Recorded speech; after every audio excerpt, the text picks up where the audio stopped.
everyone. I see that we've got participants already online. Thank you for joining us today. I do want to start by acknowledging the traditional owners of the land on which we all meet today and pay my respects to elders past, present and emerging. This is the fourth. I said last time it was the fourth, but it was the third. So this is the fourth out of 6 webinars in a series that are brought to us by the Australian Trauma Group, and Gregory Nicolo has very kindly donated his time for all of these 6 webinars. So we're very excited to have him here with us again today. Just a little bit of housekeeping before I do an introduction of today's actual topic.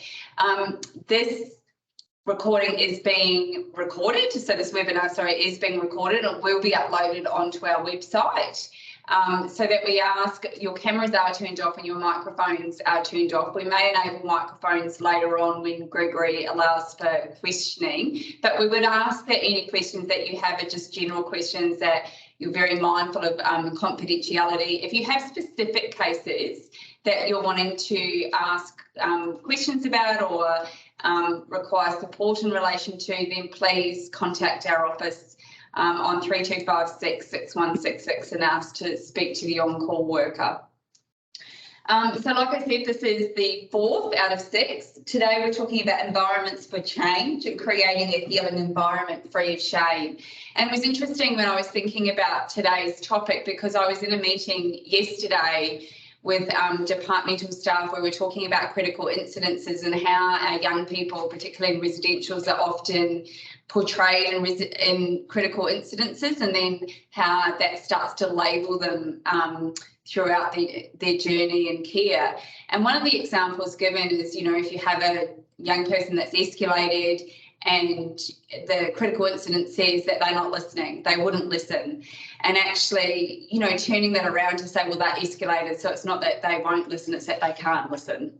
And so really changing the narrative to actually reflect the young person or the child's experience. So when I came today and saw the topic that we're exploring today, I just thought, well, that's just perfect, because we do need to create these environments where our children and young people can heal, and where that shame is not attached to those behaviours that are associated with trauma. I think that's all in terms of just one other thing before I hand it over to Gregory. You will note that the second webinar is still not up on our website. We are experiencing some issues with that one, because we did turn on cameras. There were some situations in the background, because it was a night one, where there were children in the background that could be seen. So we're trying our hardest to kind of fix those technical issues so that we can put that up onto the website as soon as possible. So you'll be able to see all of the webinars in order. Okay, without anything further to do, I will hand it over to Gregory. Thank you. Thanks very much. Excuse me, frog in my throat, early morning down here in Melbourne. It's lovely to see you all. I don't know where, as you were speaking, because I started sharing my screen, I don't know whether that cut you off and you just had my screen and your voice in the background, which is very rude of me. But I will share my screen now and try and be less rude. And hopefully what you'll see is me inside the presentation, but I've frozen for a moment. There we go. I'm moving. Now, just let me know through voice, somebody, if you can see creating hope, healing and change. Every child has the right to feel safe and to thrive. And me down the bottom left-hand corner. Can anyone say yes or no? Or can you hear me? Maybe just put in your comments. Yes, yeah, you will. Yeah, thank you, Charmaine. You can, everything's okay? Yes. Thank you. I'll have to do it by voice because I can't see any of you at the moment. It's like doing radio. People believe there might be 5,000, 10,000, 100,000 people out there, but you never know. It could be that I end up just talking to myself. And just to be clear, you will notice that I'm going to appear all over the place. And I was saying to the team there, at the foster care, I always go QF and I'll get it wrong. I'll go Q+. At Q+, I was thinking that I've got this new technology and where I just appear on the screen all over the place. So it's a little bit like Where's Wally, which wouldn't be unusual for somebody to say that he is a little bit of a Wally, but let's hope we can get over that and let's talk about what we need to talk about in order to get better outcomes for children and young people in care. So environments for change, creating healing environment free of shame. And I'm going to talk a bit about shame, show you a model relating to shame. In fact, an adaptation of Judy Atkinson's work, wonderful Australian elder who created this model that I'd like to share with you. For those who don't know me, my name's Gregory Nicolau. I'm the founder of Australian Childhood Trauma Group. I used to be the CEO, but I stepped down 2 years ago, just before COVID, handed over to Monique Blom, who's now running my organisation for me, because I wanted to spend a bit more time doing things like this. And also another project I have called Ripple that is a technology that tracks and monitors mental health and wellbeing, particularly in children and young people. I would also like to acknowledge the traditional owners of the land that I'm sitting on actually, the Wurundjeri people of the Great Kulin Nation here in Melbourne. I'm actually in Fitzroy, Melbourne. Anyone been to Fitzroy in Melbourne? Inner city, if you like coffee, it's one of the places to be near Carlton, all those inner city places. I don't drink coffee, so I don't really quite understand what people love about coffee. I think I'd rather drink the water from my dirty gym socks, but anyway, that's another story. So the journey so far, let's talk about the journey so far. We have had 3 workshops, and I'm trying to sort of see where I am and hold my hands up at the same time. It's a little bit difficult. We started with Mad, Bad or Sad, and that was sort of a general introduction about healing for carers and what's the pathway, what are the things we need to do in order to create environments where children and young people are going to feel that they're better on track, and we're holding them and being clear about what their needs are. So one of the takeaways for that, I think, most important one, is behaviour is neither good nor bad. It is merely communication, and some people have better skills than others at communicating clearly. If you're a little tacker and your mum and dad are meeting all your needs, physical, psychological, spiritual, all those needs are being met, the chances are as you grow up, you're going to be a better communicator. You'll have higher emotional literacy, and you'll be able to talk to people about how you're feeling from one day to the next. But unfortunately, with children who haven't had those needs met at a very early age, then very often they're not able to tell us clearly. And part of that is because they don't trust adults. So they don't want to tell adults how they're feeling, because maybe if they're honest and open with adults, terrible things might happen to them.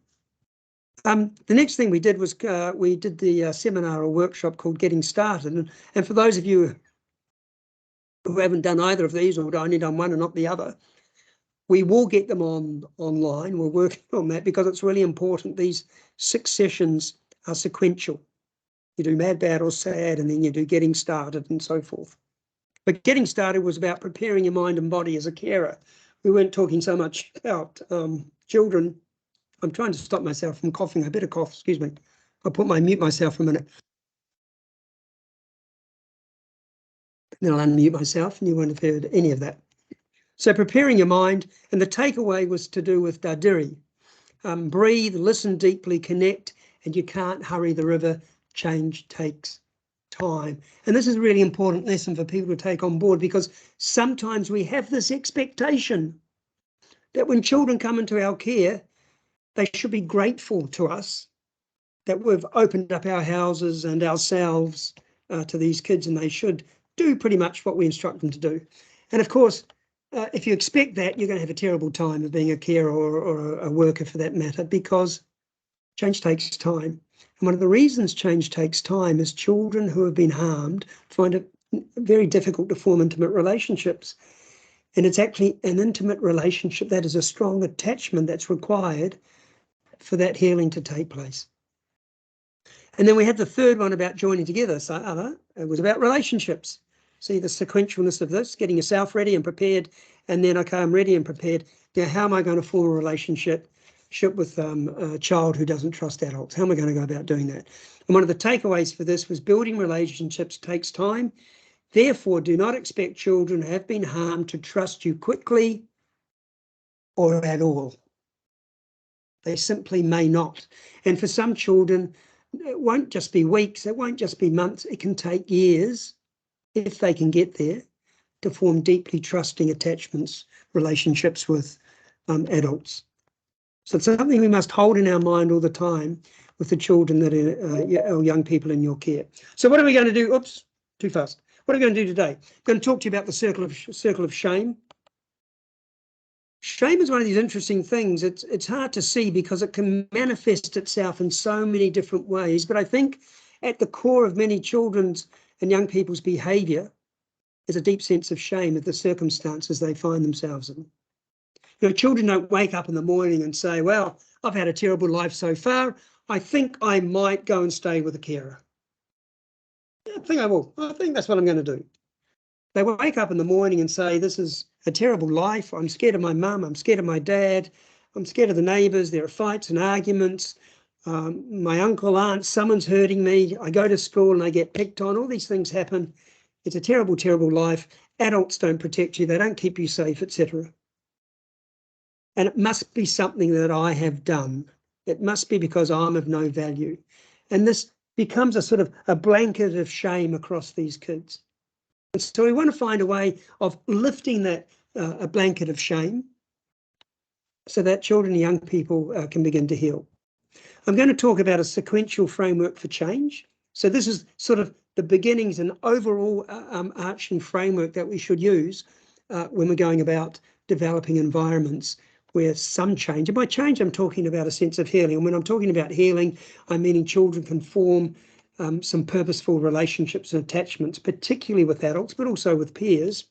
And at the end, I will take us through, not this one, after this, we will talk about some interventions and how these interventions go hand in hand with what I call reflective practice, which basically means how I stay in my mind and use my mind to put in place, embed an intervention that's going to help this child to move forward.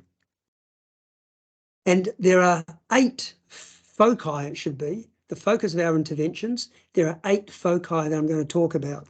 So that when you're putting in place interventions, you need to ask yourself, which one of these 8 things, and it could be several at one time, but which one of these things am I actually working on? By the way, if you have any questions as we go along, put them in the chat box, and someone from Q+ will yell out, turn your microphone out and say, Gregory, there's a question.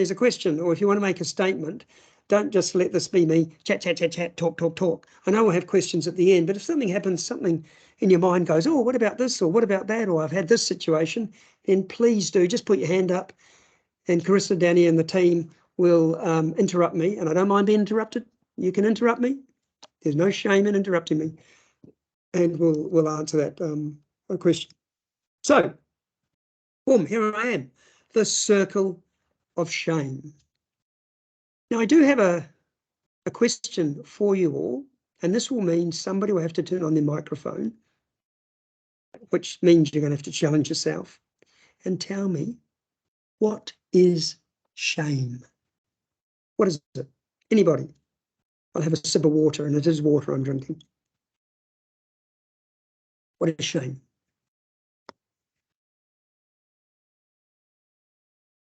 We've just enabled microphones for those that are online, so you'll be able to unmute yourself now and join in the conversation.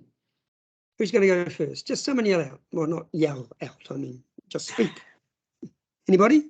I believe it's a feeling of insecurity within oneself and an overall lack of joy and depression about one's ability to have a self-worth. Right. So I like the insecurity. There's something that's sort of inside that doesn't feel like, and you might end up second guessing yourself and giving yourself messages that you're no good and you're not going to be able to do this and that people are going to look down on you and so forth. You could have shame and not be depressed potentially because anyway, as a psychologist, when we think about depression, particularly clinical depression, is basically when you're so dysfunctional. What that means, and that's not putting dispersion upon anyone, is dysfunctional means you just can't do the things you'd normally do through the day. So you could have deep sense of shame, but you could go about your life and nobody would know it. Because as I say, often you don't see this thing except you do see it, but it's not in the sorts of behaviours that you might imagine. So sometimes when, based on what you just said, we would think of shame as, if I was to act shame, because in fact I had a photo at a little animation at the very beginning, downcast, heavy shoulders, and sort of, I'm terrible, I'm no good, rather than being open and bigger. Anybody else have some other thoughts too? Thanks for that. And you didn't say your name at the beginning, so whoever you are, well done. Say your name at the beginning, because I always like to know who a person is. We've got someone with your hand up, Gregory. Yep, go. Is it Juba? Chizza, did you say? I think let's just think who's got their hand up. That's Juba. Juba? You've just got your microphone off, so just if you press on your microphone to enable the mic so you can talk, we can just see that you're on mute. Okay. Oh, there we go.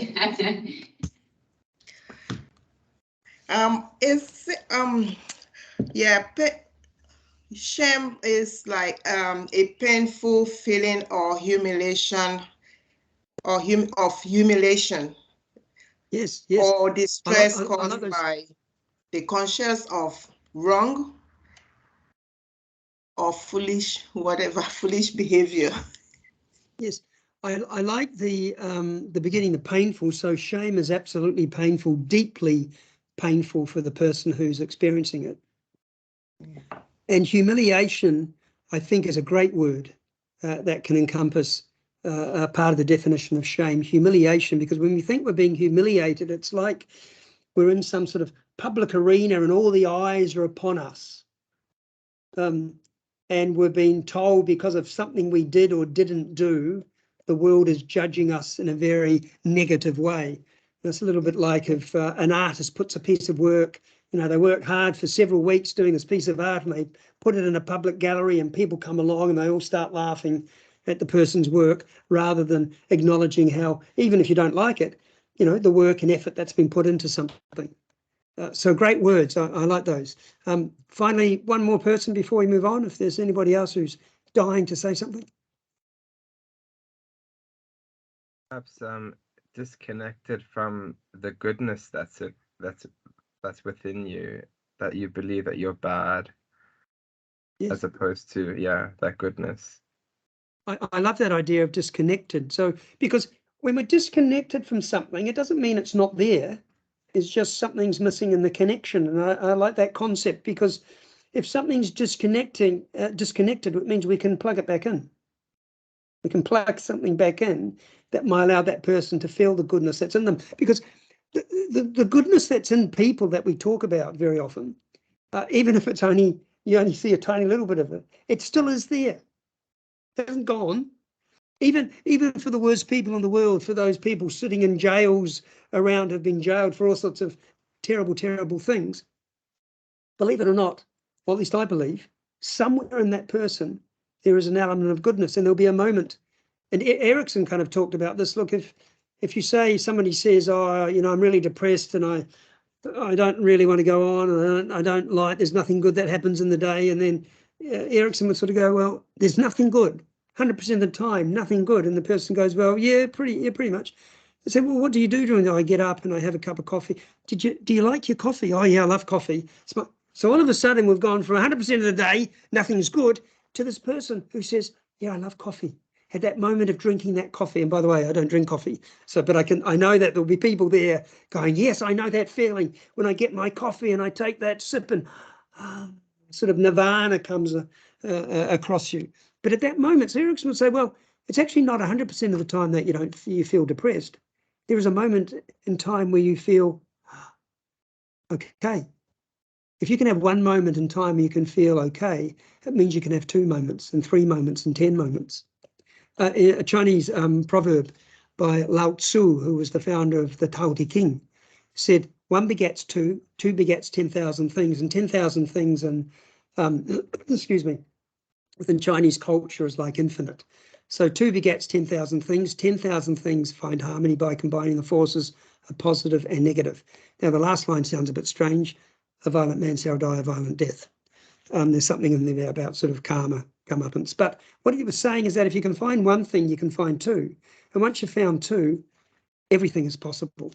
So in some respects, the disconnection idea is a good one, to say that what we're trying to do is reconnect children and young people to what is in them, but they cannot find, because it's covered by the sort of blanket or circle around them of shame. So Judy Atkinson, so I just want to acknowledge her, because she developed Circle of Shame back in about 2012. It's her copyright. I've added a couple of things, but I want us to think about this, because, and when I'm talking, I want you to think about some of the children in your care, or if your work is there, of course, the children, young people that you might be supporting or have been supportive of the carers. I want you to think about this model as kind of an assessment tool to see how your particular child or young person presents their shame. So Judy said this, that there's a group of people that, and you could do all of these things, but normally there might be a predominant theme in someone's behaviour when they present. And remember, we talked about behaviour is not just about the actions, but behaviour is communication. So when someone tells us this, they're actually telling us something about themselves. So she said there's a group of people who will tend to just withdraw.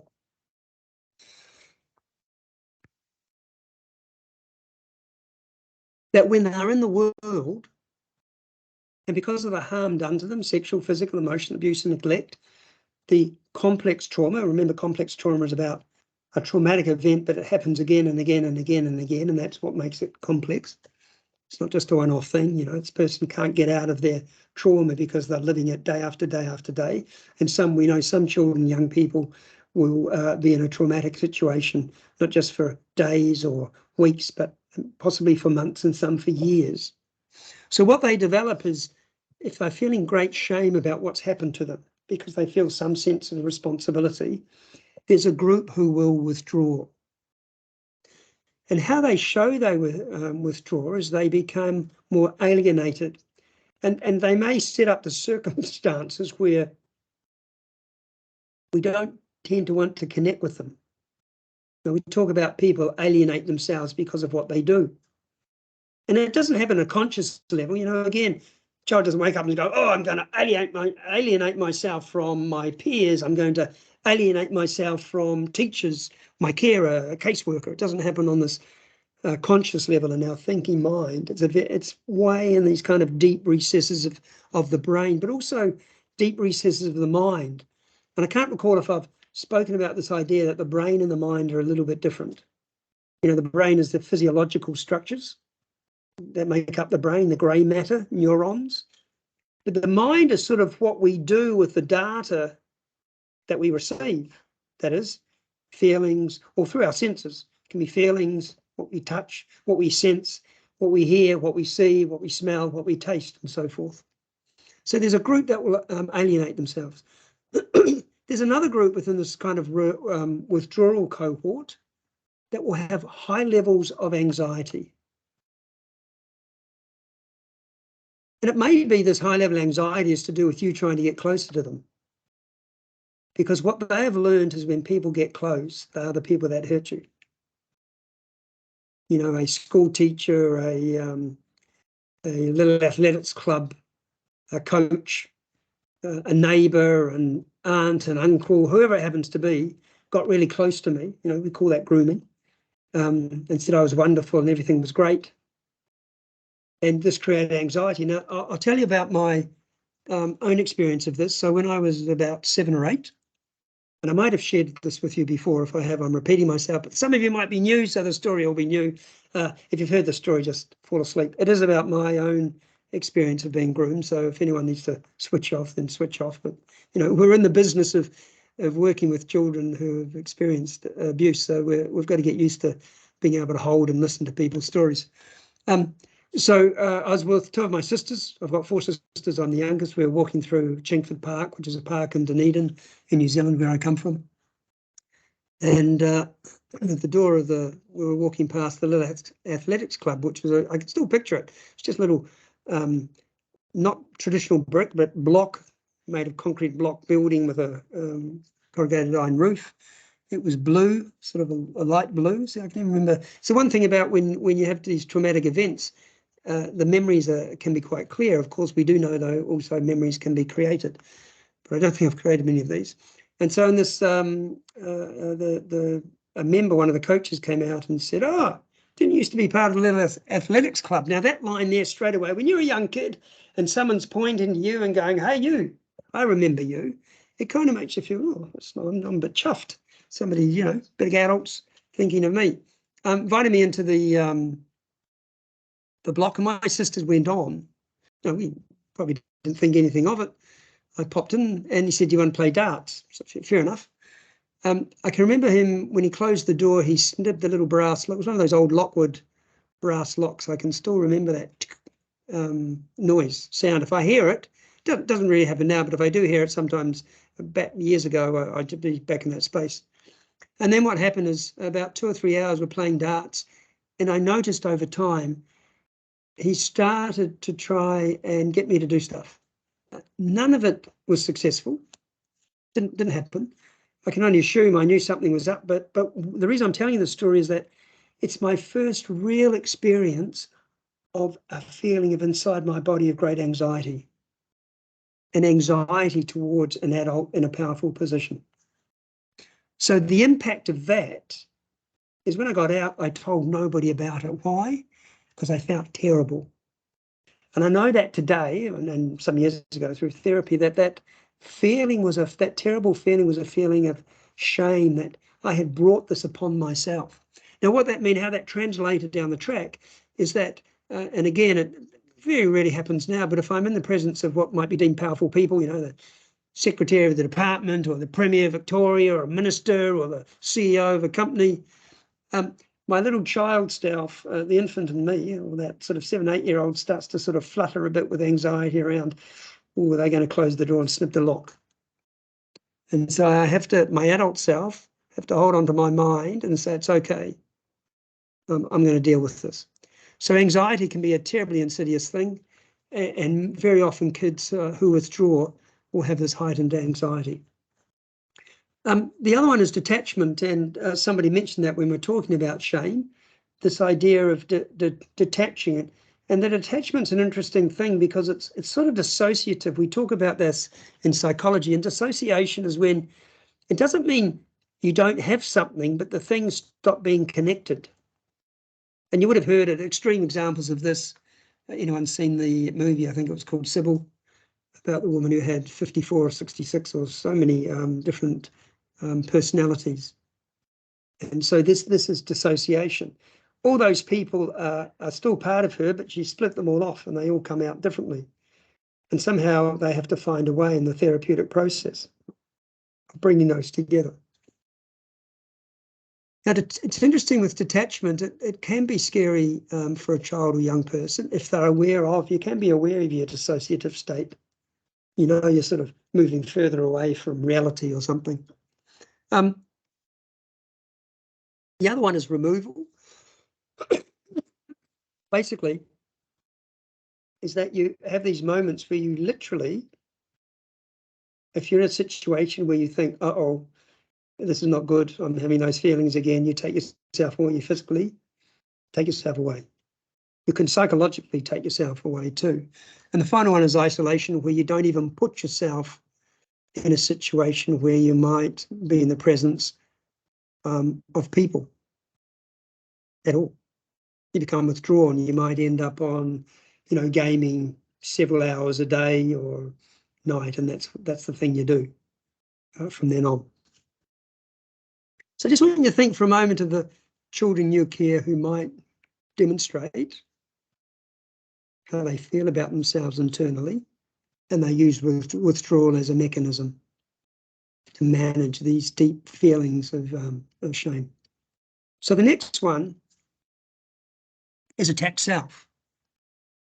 So there are a group of kids who have very deep negative emotions about themselves. and they'll have a lack of self-worth. I'll talk about these together because often you have the feeling, the lack of the negative emotions. I'm hopeless, I'm no good, I'm stupid, I'll never be any good.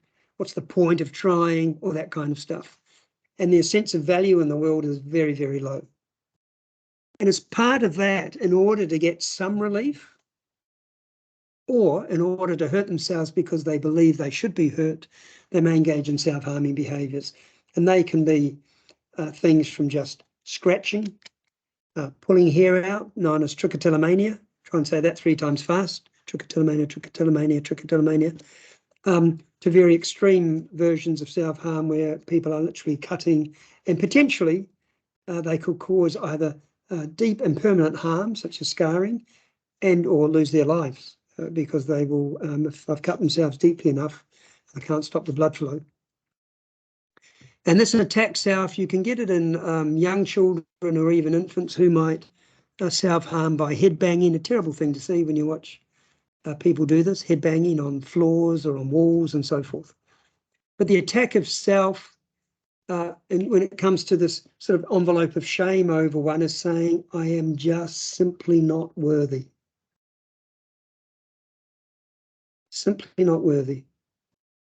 And it's deeply felt. The other one is referred to as avoidance. It's slightly different than withdrawal, because withdrawal is when you move away. You're in there and you slowly take yourself away. Avoidance is you don't get in there in the first place. And people may do this in different ways. They will deny everything. So if somebody says, you were late today, Jones, teacher at school, and you go, no, I wasn't, I was here. Yeah, but you weren't in the class. Yeah, but I was here. I was just standing outside. No, you weren't. I went out. Yes, I was. You must be blind too. It'll go on and on. It's like the hand of the old hand in the cookie jar. Your hand's in the cookie jar. No, it's not. That's not my hand. Yes, it is. I can see it's connected to you. That's not my arm. And black and blue right in front of you, they'll deny it. And that's one of the reasons I say when it comes to lying behaviour, avoid working on getting children in that moment to tell the truth. And we do it all the time when we think a child's lied, well, you can sit here until you tell the truth, or go to your room until you can tell me the truth. And what you misunderstand is if a child's feeling huge amount of shame, let's say they were late or they came home and they took some money off your counter or whatever it happened to be, and you want to sort of call them to account. But their shame is so overpowering, because maybe they actually like you and they didn't want to steal the money, but there's something that's sort of impulsive about them and they sort of get in there and they do something they don't really want to do, but something pulls them in. You saying, hey, listen here, you need to tell me the truth. You're actually making that blanket of shame even heavier upon them. Because what you have to understand is, remember what I said before about behaviour, it's communication. So the issue has to be about you asking, what's happened to this child that makes them want to take this money from me or makes them want to come late all the time? What's going on? What's their experience of that thing?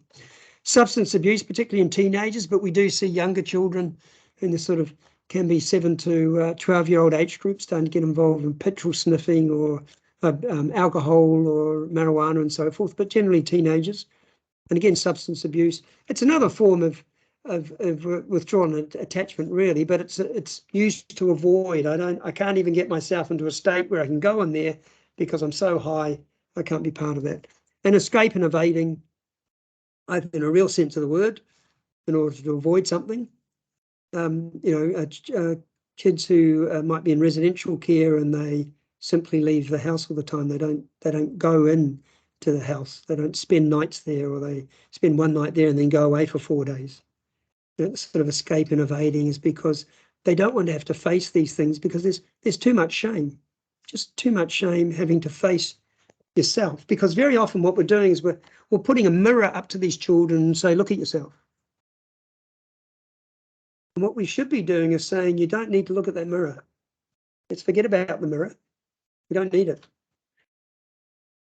Because if we can take that mirror away, is because if you don't like looking at yourself, you don't want to keep having, put mirrors around you all the time. You want to take the mirrors away and just see if you can work on, what is, and just let's build on our relationship together. And the other one is, of course, probably the group of kids that we might struggle with the most, because these kids who withdraw and certainly avoid, they often will be children and young people in a school situation. They'll sit at the back of the at the class, and teachers go, "Oh, well, they're quiet. We don't have to worry about this." Excuse me. And kids who attack themselves, well, it's not great, but at least we've got something to work on, and I'm not afraid to then work with this child because they're hurting themselves. They're not hurting me. They're not coming at me. But kids who attack others, including carers and workers and their peers and so forth, we find it generally in society that these kids are more difficult, and we tend to lock them up or suspend them or expel them in a school situation, or the placements break down. And the reason is, every time you're trying to get closer to them, their greatest fear is you will see them for who they truly are. And in their mind, what they say is, I'm truly a terrible person. I should be humiliated. I should be devalued. Of course, they don't really believe that, but that's the kind of unconscious thoughts that they might have, or feelings in their bodies. Excuse me. And so what do? They try and destroy relationships. You try and get closer, they'll do something to push you further apart. They'll look for people who are more vulnerable than themselves, and they'll bully them. They'll take advantage, because if they can put somebody down, then maybe they can feel a bit bigger. And of course, it doesn't work. And so you just have to bully more and more and more to try and get any sense of being more and more powerful. And of course, you're on hiding to nothing, because you don't feel better. In fact, this circle of shame and the blanket that falls upon you just gets larger and larger. In lateral violence, Judy came up with this idea that what can happen is if you have been perpetrated against, and you look at your perpetrator, but they're bigger and more powerful than you, so what do? What you do is you say, well, I've got all this anger and angst, I feel all the shame, and I need to do something. I can't do it to you, so I'm going to find somebody else. I'll project this out to my peers, and they might attack their own friends, their own family, you as carers and so forth. But each of these behaviours, and as I said, I want you to think about some children in your care that you're dealing with. Oops, what happened there?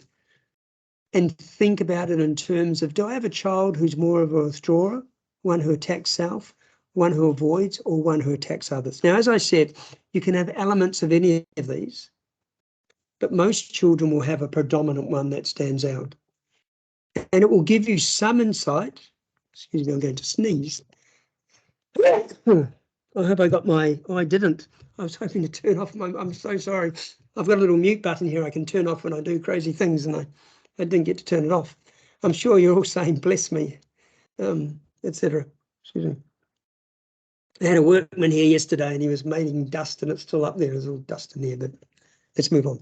So I want you to think about that, about the children you care. What is their predominant way of dealing with this great sense of shame?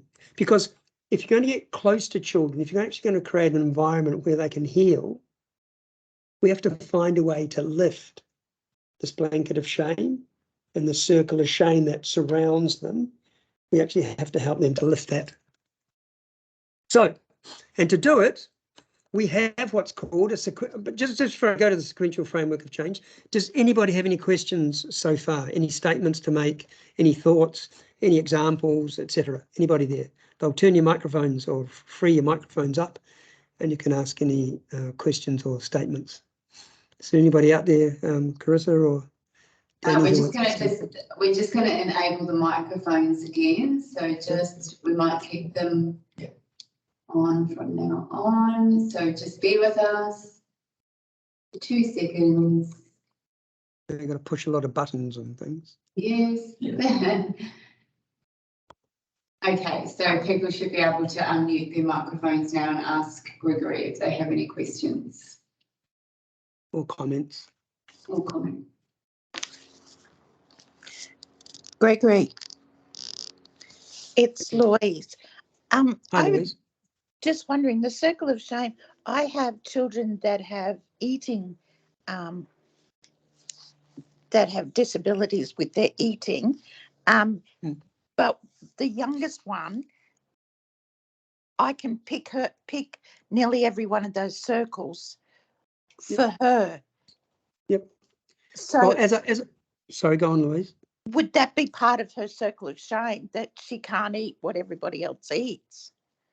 Well, it might be, but we also have to think about if she does have, and I don't know what her disabilities are, but disabilities and children who might be on the spectrum, there can be some other reasons. They'll still have that. If they've come into care, the chances are they're going to have experienced some sense of why has this happened to me, and that kind of circle of shame. So it will be part of it, but there can be psychological and physical reasons that people might not like certain foods. And now, as an example, it can be to do with food. It can be to do with texture, taste, smell.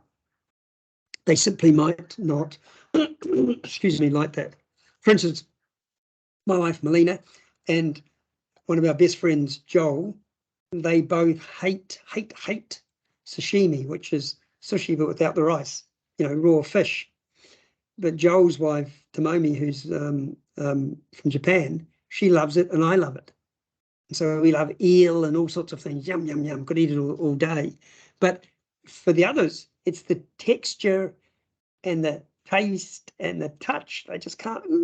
They can't do it. So we've got to be a little bit careful. I guess this is my long-winded way of saying we don't want to put something onto somebody that's not true. But what we do want to do is ask the question, as you have, could it be these things are being played out with the child in my care? So we have to become a bit like Sherlock Holmes and do some research, observations, whatever the disability is, maybe do some research on the disability.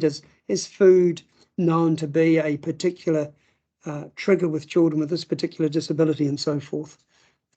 So Louise, I hope that gives you some things to think about in relation to your kids. He actually has PKU, which means she can't have any protein. So well, there you go. So because she sneaks and tries to steal food all the time, but then when you catch her, it was saying you'd sort of, like the hand in the cookie jar. Why did you take that? But I didn't, So here's the thing, Louise. I want you never to ask her why she took that from now on, because you won't be able to. And we often do this with kids. Why did you do that for? When kids are doing the things that we might think aren't meeting expectation, and we ask them, why did you do that for? They are not going to know, because what motivates them to do it doesn't happen in this front part of their mind. It's at a much deeper level. So rather than say, oh, what did you eat that for? We might be a little more creative, and we might say, I wonder which piece you found nicest. Was it the first bite or the second bite?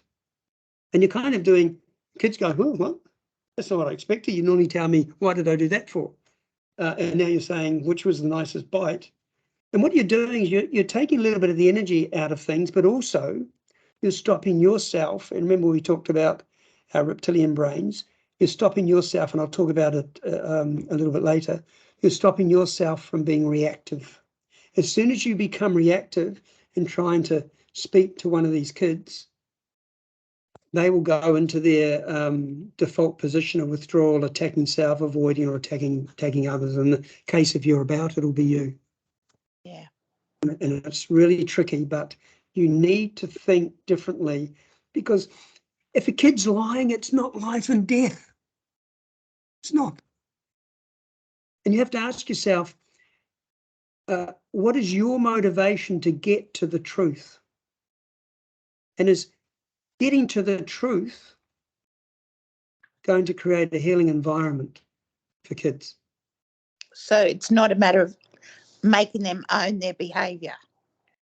Well, no, because you see, I mean, as I said, when I talked about behaviour a while ago, is if a person's communicating, all they're doing is owning their communication style. What they're saying is, this is the best way I can communicate to you. You have to become the interpreter. because they can't, they don't have the skills. Okay. So when we talk about, years ago, I would have had a different answer when I wasn't so maybe hadn't given so much thought to the stuff. But when we say to children, you have to own your behavior, well, it's better to kind of say, you are communicating to me in the best way you know how at the moment. Now, two things. One, what is it you're telling me about yourself? That's the first thing I want to ask. And secondly, as the adult, how over time am I going to help you to become a better communicator? That's where your focus and energy should be. Not on, well, you lied, tell me the truth, come on. And then spending the next half hour, hour or 2 hours and giving them punishments. Because let me ask you, be honest, everyone out there, how many people that when you've sent them, they've lied and you've sent them to their room and come out when you tell me the truth? In most cases, the child won't come out until they're 63 because they're not going to tell you the truth. And then they come out and they don't tell you the truth, but you just kind of go, oh, well, so you better come out now. And then the kid goes, oh, they send me to their room and they want me to tell the truth, but I don't have to tell the truth. They let me out. It's a waste of energy. I tell you, it's a waste of energy. You have to come from the place of what is the child trying to tell me? Now, the child could be telling me, I want to eat that cookie. But if I don't go and steal it out of the cookie jar, I'll never get one because people around me don't value me. Because I've seen parents and or other carers give their children cookies and give them nice lunches and do all that, but I'm not convinced the carer I'm with is going to do that, even if you do it. Rose-coloured glasses, you give them a beautiful lunch and they go, oh, are you giving me that beautiful lunch because you want something from me? And so this is really tricky to navigate, but please believe me when I say, if you see this behavior simply as what's the child trying to tell me? And if they are poor communicators, while you're trying to interpret what they're telling you, you won't always get it right, but you have a go. You want to be saying, okay, they're not good communicators in these kind of instances. How am I going to train them to become better communicators? And that takes time. So let's go to this framework. Don't turn your microphones off again at the moment because I've got another question for you. And the question goes like this. If there were 3 things that are absolutely critical in what I might refer to as a healing process, that is, when children come into your care, there's 3 things you're going to do, sort of set up. What's the very first thing that you think when a child comes in, day one, moment one, second one, what's the first thing that you might want to convey to a child, not just in what you say and do, but when they walk into your house that's around them? What's the most important message you want them to hear? And it may take them a long time to hear it, but you want to be giving this message. Does anybody know what it is? Debelle, you have your hand up. You might just need to put your microphone off mute. We've enabled microphones, but they just need to, if you're going to speak, you just have to take it off mute. Yeah, I've done that. Okay. The first thing you have to do, you need to build up the trust. Yes, and tell me, you're right. You're almost hitting the nail on the head. But if we think about trust as being part of what when you're developing trust, because developing trust can take a long time. And when I talk about the model of we did it with a model of relationships. I told you it can take a very long time for children to trust you. But whilst you're going about doing things to help children to trust you, the environment you've created has to do something. Has to be safe. Has to be safe. What's your name? Jebe. Jebe? Yes. Safety and security. Yes. Spot on. Absolutely right. You have to create an environment that's safe and secure. Now, when we talk about a safe and secure environment, we are not just talking about that the house isn't going to collapse. They pull the door and the whole wall falls down. But we want that. We're not just talking about that for little tackers. You've put safety plugs in the electrical settings so they don't go and stick something in there and get, zapped.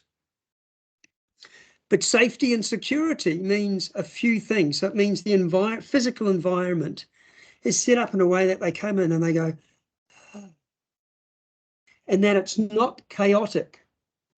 Now, they may try and create chaos because that's what they're used to. But I have often said to carers, where possible, you want to have a house that feels lived in, but where possible in a physical sense, to try not have lots of chaos. Because chaos can replicate what's going on in the child's mind and body. And what we want to show them is an environment that sort of says calmness, tranquil. So plants, nice paintings, being able to adjust your lighting can help. Because, for instance, at night time, we have a tendency as human beings at night time, I don't know if you do this in your own homes, is everyone turns all their lights on. And it's almost like day again, and the sun's right there, and but nighttime is a time to wind down. So what do you want to do? You want to use lamps and dimmers. And so you start to use mood lighting to just take some of the intensity of the light away out of the house. And that tells the mind over time, it's time to, and that's what we want to do. So safety and security, but there's also psychological safety. And that means we definitely don't want to shame a child who comes into your care. We don't want to send them to their rooms when they haven't done what we've expected them to do, because when you do that, you're saying you're a shameful person. I don't want to know you. Children need to be closer to an adult when they're not meeting expectation, not further away. And I know that's difficult. And I've known carers who have had 4 or 5 children in care, and they've been one carer. And I've said to them, well, how am I going to do that? I've got so many kids. Well, the thing is, if you're one carer with kids and you haven't created a network around you to help you to do this, then maybe you can't care for 4 or 5 kids. And if there's someone in there doing it, I'm sorry I'm challenging in this way, but to meet the physical and psychological and spiritual needs of children, you need a critical mass of adults to do that. Now, it doesn't mean as a single carer you can't do it, but as a single carer, what we should be doing is supporting you to have another group of, I sort of call them mirror families. And you can do this also. You probably call it respite families. In most places, they have these respite families. I have a problem with respite families. And if you're a respite carer, don't panic. I'm not going to say, don't do it. I'm just saying the way we set it up, because what we do is we put a child into foster care. Boom. And sometimes then what we do several weeks or months down the road, we then bring a respite carer in. And the child has said, next weekend, you're going to your respite carer. Now, from your point of view, you might think that's a great idea. We're expanding the child's kind of presence, people around them. It is. But remember, if you're feeling shame, and suddenly they say, the message they might receive is not you're going to meet this other respite family that like your uncle and aunties and cousins. We're saying we can't care for you right now. It's too hard. We need a break from you. Even respite. It suits the needs of us as carers to say, oh, I need respite. And of course we do need it. And so we say, you go to the carers that are going to give us a rest, because we need a rest from you because you're so difficult. So that's the first thing. And we do it, every 2 weeks or every month you're going to a respite care. You see, I'm of the belief that a respite program, if you're going to call it that, should have another name. For me, I call it mirror family. And so what that means is, just like children would go and stay at their uncles, aunties, cousins' place, and they would come over to their place and so forth, it should be sort of set up like that, because in that way, you're expanding the sense of safety and security around the child. Here are some other adults that you can go to.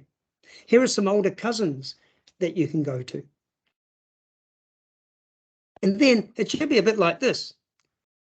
When I would go and see my uncle and aunties and cousins, it was sort of spontaneous. Even if mum and dad needed a bit of a rest from me, I was the only boy, I was the youngest, got away with everything.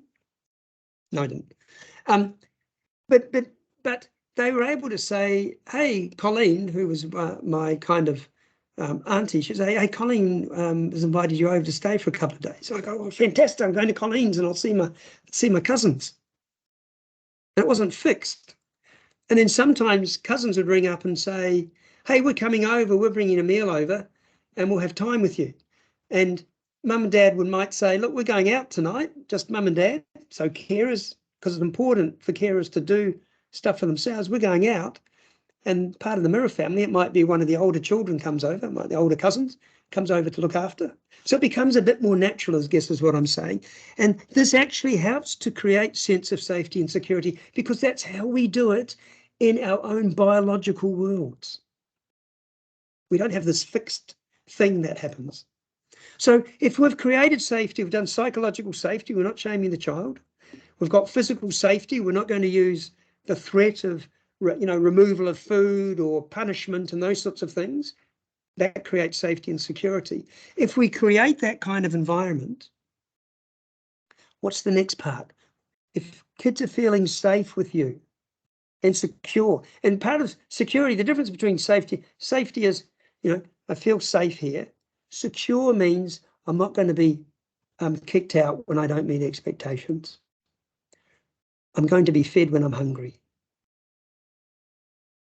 And food will not be used as a punishment. Well, you were naughty today, you don't get any dessert tonight. I never, ever will recommend that food be used as a way of trying to get young people or children to modify their behaviour.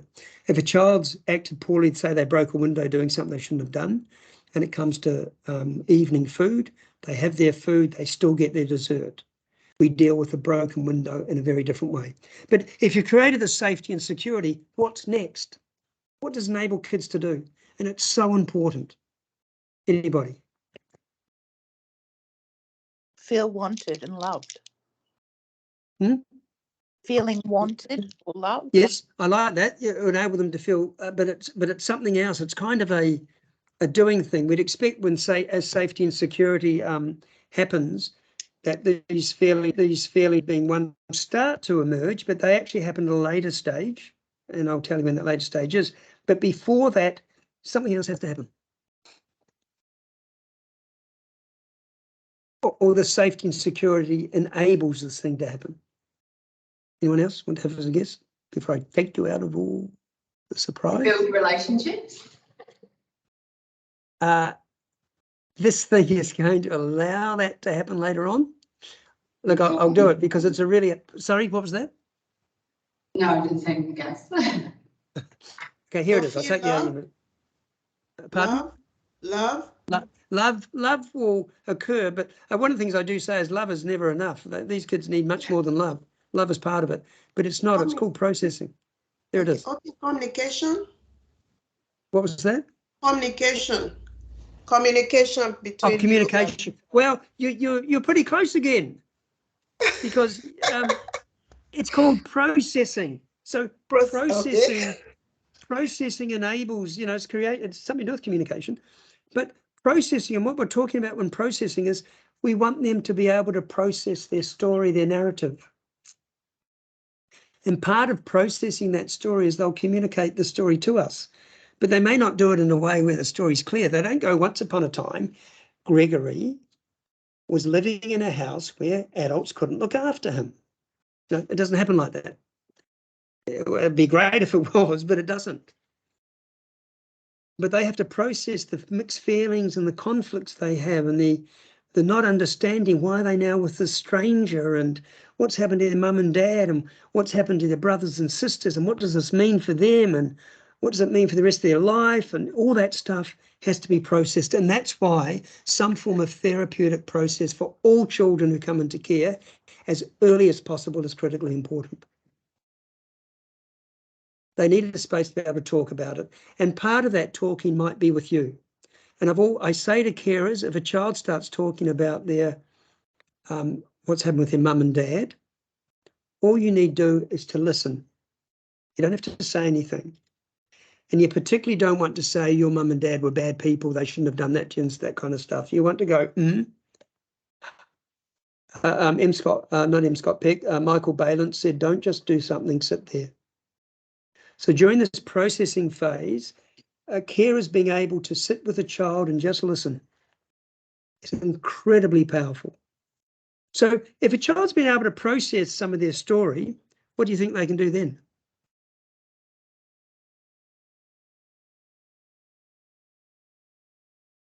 Anybody? They will feel relief.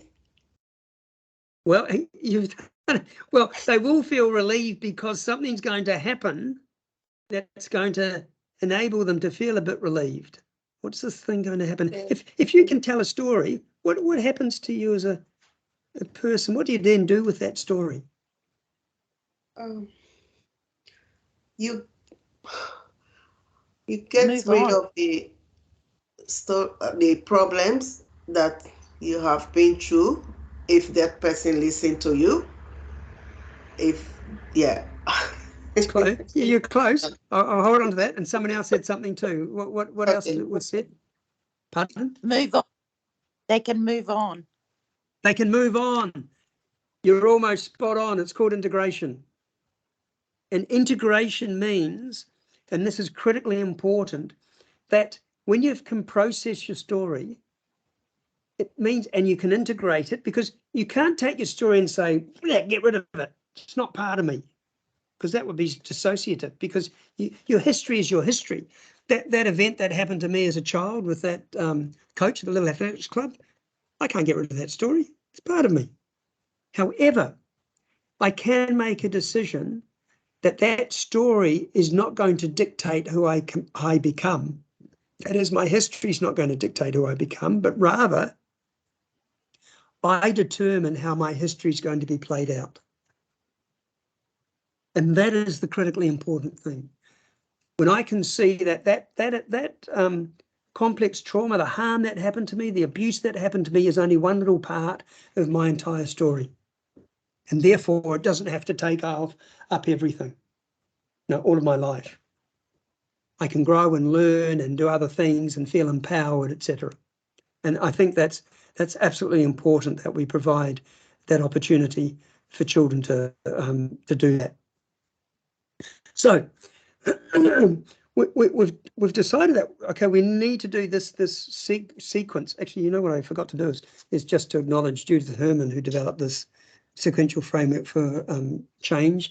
And she's the one that, when we talk about post-traumatic stress disorder, she's the one that put the word complex on it, that it's not just trauma, it's complex because it happens again and again. So interventions. Now, there's a few things I want to talk about interventions.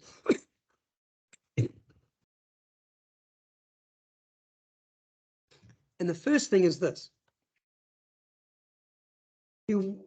I would like and to encourage you to think about these 3 different levels I'm going to introduce you. And I actually developed these not as part of my work with Australian Childhood Trauma Group, actually came out of my work with Ripple in looking at the data from children and young people who were checking in schools and seeing the ways that teachers were intervening.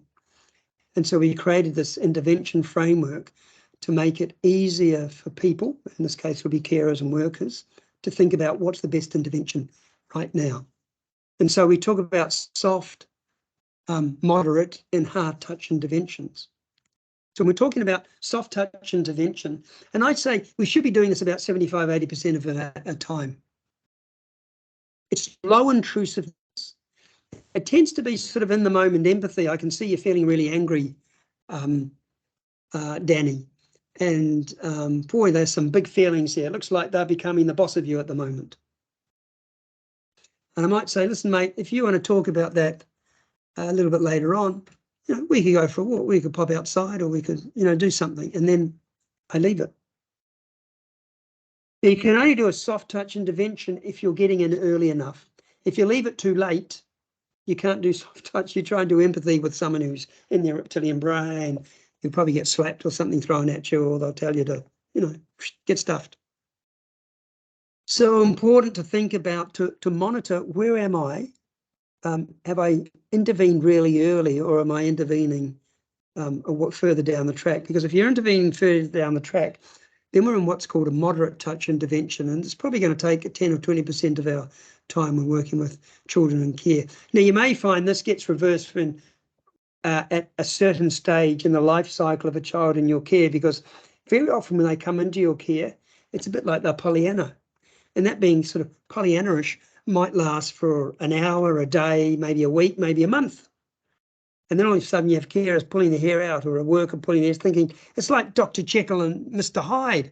You know, Mr. Hyde came in the door, and then a month later he turned into Dr. Jekyll. Actually, I can't remember which one was Mr. Hyde, the bad one, or I can't remember anyway. Whichever one was which, but you get the idea. So moderate touch, it's got a higher level of intrusiveness. This might include, hey mate, tell me what's happening.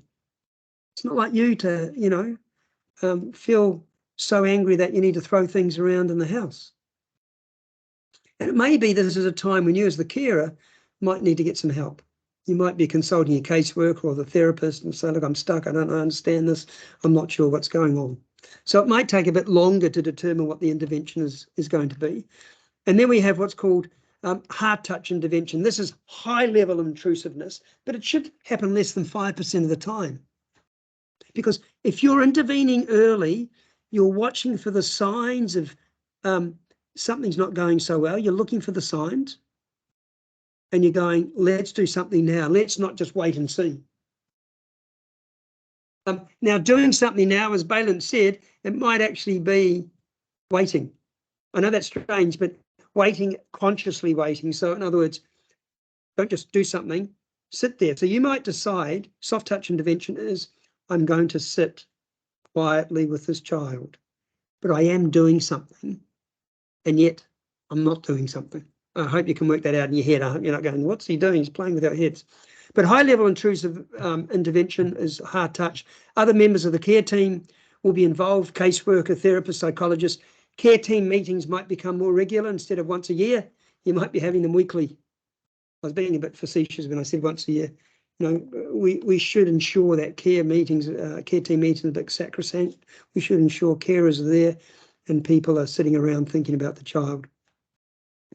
And support might come from respite carers. I've got that respite carers because it's not the name I like. In other words, you might have the mirror family, the group of adults that are around you. Now, the other thing about a mirror family or respite care is those adults can also be people, or even the young adults, maybe our older children, who can come over to the house and just help cook or help do your washing or do some cleaning. Because in that way, the child gets to see those other adults and children who are going to be part of their life more often, but it also frees you up as the primary carer to give focus to the needs of a child. You know, if you're running around, you've got 5 kids or 3 kids, and you're having to, I've got to do the washing, I've got to do the cleaning, I've got to get the food ready, and this kid's going, yeah, I need something, look at me, please look at it, and you haven't got time to look at them. We go from a soft touch intervention, bang, into hard touch intervention because child's needs aren't being met, and boom, they've exploded, thrown something, broken something, or taken off, run away. And that's why I think we could do better with our respite carer system. But there's the intervention style. And again, I can only plant seeds today because we've only got an hour and a half. Soft touch, moderate touch, hard touch. But here's the thing, to get into your mind to be able to do one of these things, this is when we have to do this. Use our minds to be in control of our brains. Because when you're dealing with a child or a young person who might be coming at you, even physically coming at you, very often we lose sight of our minds and we go into our fight and flight system where we've got to run away, or our mind becomes scattered and we can't think about the best thing to do. And yet it's this ability to reflect, to use our minds, that's going to help us. So developing our ability to use our minds enables us to become more responsive and less reactive, more responsive and less reactive. So how does this work? Now, in fact, we want to do this with children and young people too. We want them to develop their reflexive minds. That's our intuitive part of self. We, you know, people talk about as gut sort of sense of something.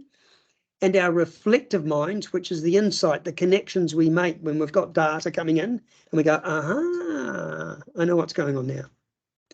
And there are 2 different times to do this. So thinking again, we're putting these things together. And look, don't think you leave today and you're going to have all this worked out. You might have to come back and watch once we get the videos up there. Come back and watch this and, you know, have a think about it a little bit more. But what we're trying to do is we have 2 things. We have in the moment experience, and a time to do something or not do something. Don't just do something, sit there. In the moment means child's in front of me, about to hit me with a broomstick. Now, I've got two things I can do. I can use my reflexive mind to sort of have an intuitive sense of what's going on. This child is so upset they in fact have slipped into their team. I just know, and I think it's probably something to do with the fact that they've been told they have to go and see their parents and they don't want to. They're frightened.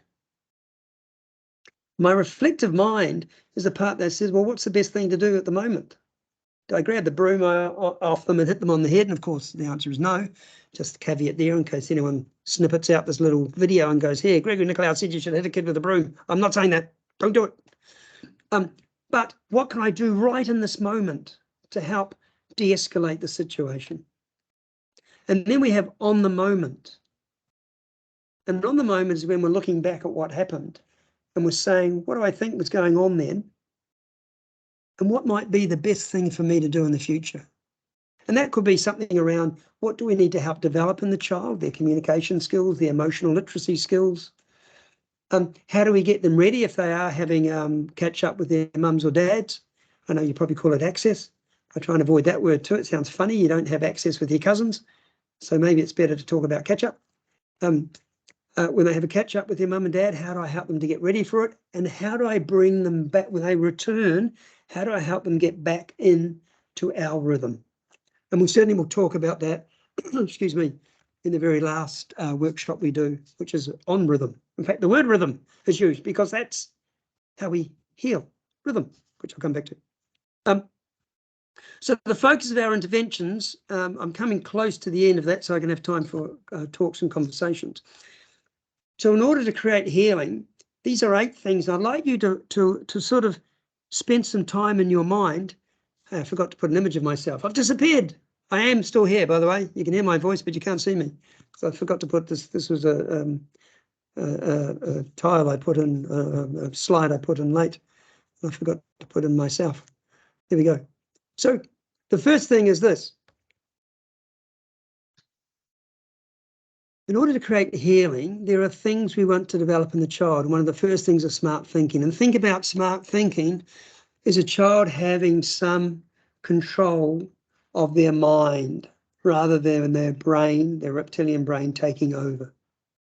So smart thinking is being the boss of your mind and the boss of your big feelings, and that you can begin to learn to problem solve. Now, remember, of course, children who are younger, like if you think of children before 2 years of age, they're very concrete. 2 to 7. 2 to 7 years of age are sort of a bit more symbolic. As children get older, they start to develop some sense of abstract thinking, but abstract thinking really doesn't kick in till about, certainly between about 15 and 25. In fact, by 25, it's normally pretty well developed, but it takes a long time. And abstract thinking is that part of thinking that allows us to get some information and put it all together and decide what I'm going to do about that scenario. So we want to develop smart thinking. We want to help children to learn about how they care for themselves, that they're valuable enough to care for themselves. And that could include washing their hands, cleaning their teeth, those sorts of things, but also having a healthy lunch and saying, I'm allowed to have healthy food, etc. And they learn to have some autonomy and some empowerment over that sense of their own, having pride in what they wear when they go out, etc. The other one is self-love, a little bit different than self-care. And self-love's about, I believe I'm valuable. I believe I have a right to be in this world. And what we're trying to see is how we use these is, are there examples, as I'm caring for the child, are there examples of smart thinking where they use their mind rather than just reacted? So they responded rather than reacted. Are there examples where this child is beginning to take care of themselves? And it's got to be developmentally appropriate. We don't expect a baby to sort of change its own nappies and feed itself because it can't do that. Self-love, do we see examples where a child is beginning to value themselves openly and And they do that, there's often, people say, you got numbers on yourself. That tall poppy syndrome in Australia. We've got to be a bit careful of that because, people who show some level of confidence and doesn't mean they've got numbers on themselves. And as part of self-love, if you begin to love yourself, then you have an appropriate, realistic sense of your own level of confidence. Cooperation. Do we see examples of children and young people beginning to cooperate with reasonable instructions? In a carer's home, this might look like they're starting and being developmentally appropriate. We don't, again, expect a 3-year-old to be cooking your meal, but a 3, 4, 5-year-old might say, can I stir something?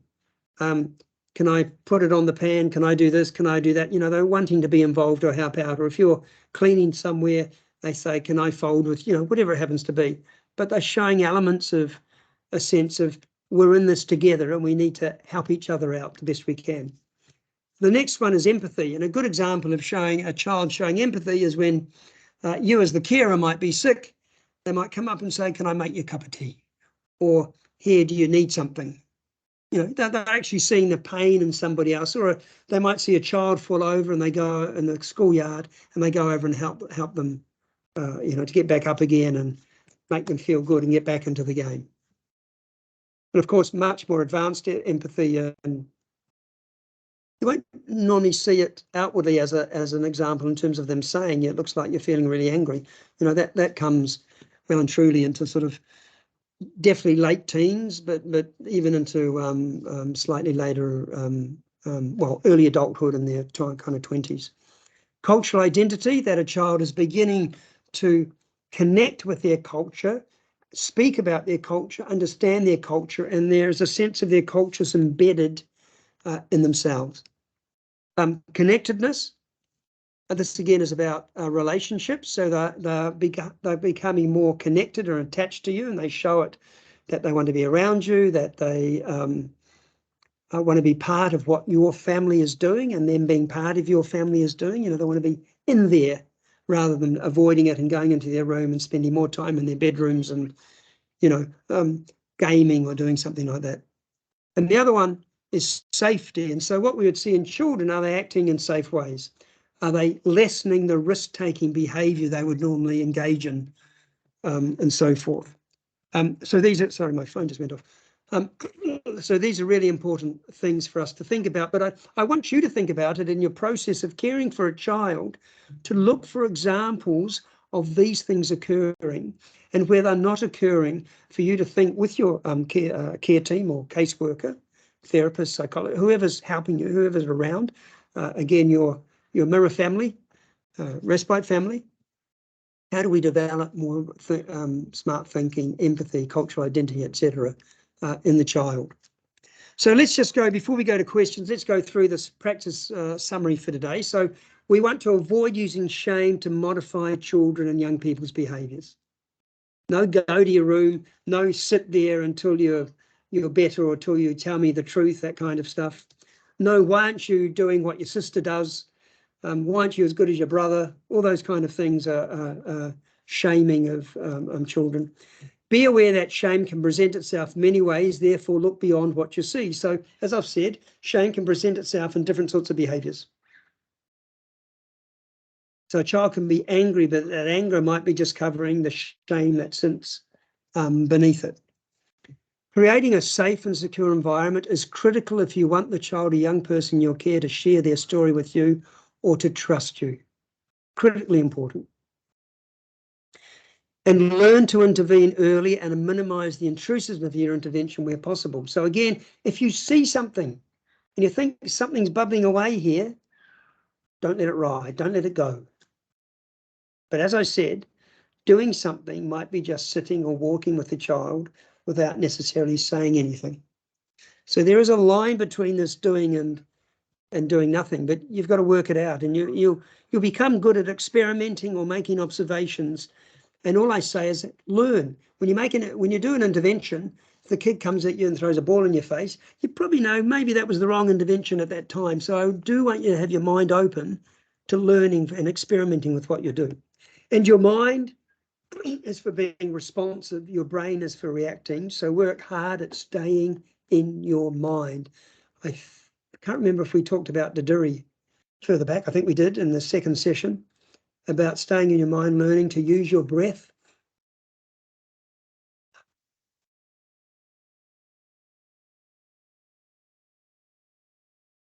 Stay calm, critically important. So, we got there. We've got 10 minutes with which to debate, to challenge, to ask questions, to give examples where we can without identifying anybody. And so this is the time where you can, by the way, I've given my email down there if people want to take it, take it. I'm very happy for people to email me if you have any questions about what I've said or suggested. But here's the time now. Who's going? Do we have questions? Do we have thoughts about what we've been talking about? Microphones off. Comments? I just wanted to make a comment around the respite care and something that you said that really resonated in terms of the language that we use. Yeah. So even the change in saying to a child, I need a break, as opposed to your mirror family has invited you to come for the weekend. Like a pajama so party. You're not being rejected from this family, you're actually being wanted by this family, and that messaging is so important, isn't it? And it's just the language that we use. So all we would say is, oh, isn't it wonderful that, and of course they'll know, Betty has invited you to come and stay for the weekend. How exciting is that? You know, rather than I need a break from you, and so you're going to Betty's for the weekend. It's my respite weekend. So I think that's just, you know, so important in terms of that language and how we may be reinforcing a child's shame without realising it, and it's not intended. But if we just change that language a bit, it just has a huge difference in that conversation and that reality for that child. Absolutely spot on, Carissa. And the dilemma is that we often do this as an example. Excuse me. The language, we've come to use these sort of professional language that I've seen children get hold of. So we talk to children about, oh, you're having an access today. Mm. Why could we not simply say, you're having a catch up with your mum today? Yeah. You're going to catch up with your dad. Mm. And the quality of just shifting that language, the messaging you give to a child is so different. Particularly if you work it out between the adults when you're going to have go for the weekend, and you say, Mary and John said, hey, they want to see you this weekend. Fantastic. And when Mary and John pick them up or you drop them off, Mary and John said, oh, you said yes. I'm so pleased you said yes, because we really wanted to spend time with you. Yeah. You see, when you start to do that, the message you're giving to a child is so different. And it's so more about you're wanted and you're valued. Mm. And even what you said in terms of catch up rather contact, because when we use language, we're continuously reminding children of the fact that they are part of a government bureaucracy. So, you know, when we shift that language and we use language such as you're going to go and see mum and dad, rather than you're going to have contact with mum and dad, just that in itself normalises an experience and doesn't remind them continuously that they're part of the system. Mm. And going back to what you referred to as your sort of respite carers, if you can find a different language and slightly different system, rather than the child, because again, if you just have it every month, you go every month, there could be a weekend when the carer, the primary carer, is doing something, or the child and the carer have just had a great Friday night and they want to continue that through the weekend because it's going to build something. You might not want the next day the kid to go off and break that piece of work that's been done. So where you can have a flexible mirror family, where you see, if a carer says, I do need a break, and where the mirror family can go, you know, between the adults, you don't talk, this is how we'll work it out. I'm going out for dinner tonight, and mirror family comes over to look after everyone and cook the meal and have an evening, and you make it special. You know, when I was growing up, we used to have people who'd come over, you know, cousins and aunties and uncles. There weren't too many aunties and uncles because my father came from Romania and they were all stuck there, but a lot of cousins on my mother's side. And we sure thought it was fantastic. It's like, oh, look what's happening. People are coming over. Yeah. And I even remember we've when I got- babysit, when I babysit the neighbours, the little kids I were babysitting, they would think, oh, great, Gregory's coming over. We're going to have a lot of fun. Yeah, So that's if you right. can create those sorts of things that seem more spontaneous and flexible, even if the adults have done all the working up project management before, because a kid doesn't need to know about it. No. How you get to there. Yeah. It's fantastic. Sorry, something else you were going to say? or something? Yana has just asked if you could put up the previous slide again. This one? No, I don't think she was referring to that one. Yeah, that one. So we've only just got 5 minutes left, everyone, of the meeting. So were there any other questions? I note that Gregory has provided his direct email address, so people are able to flick an email to him. Or, you know, like I said, if you've got specific casework support needs, you can contact our on-call worker if those are not being met through your fostering kinship care service or the department, and we can help. Any last questions?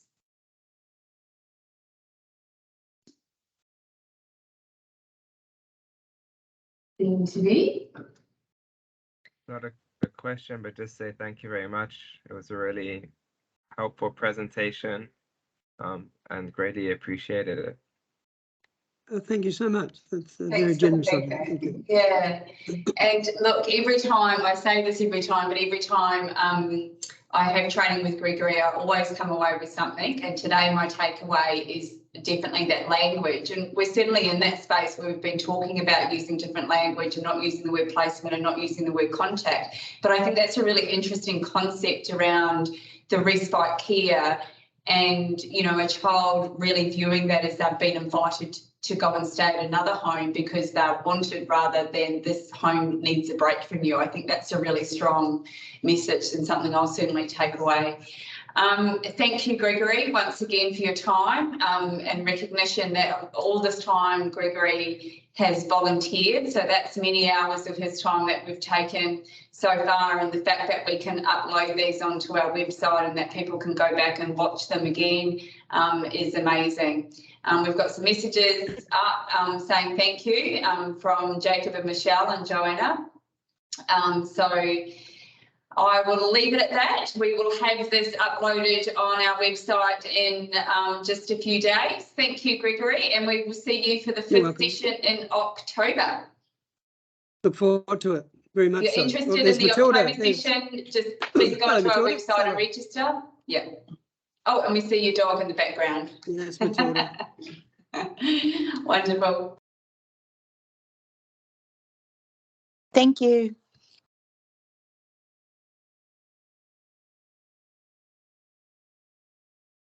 Thank you.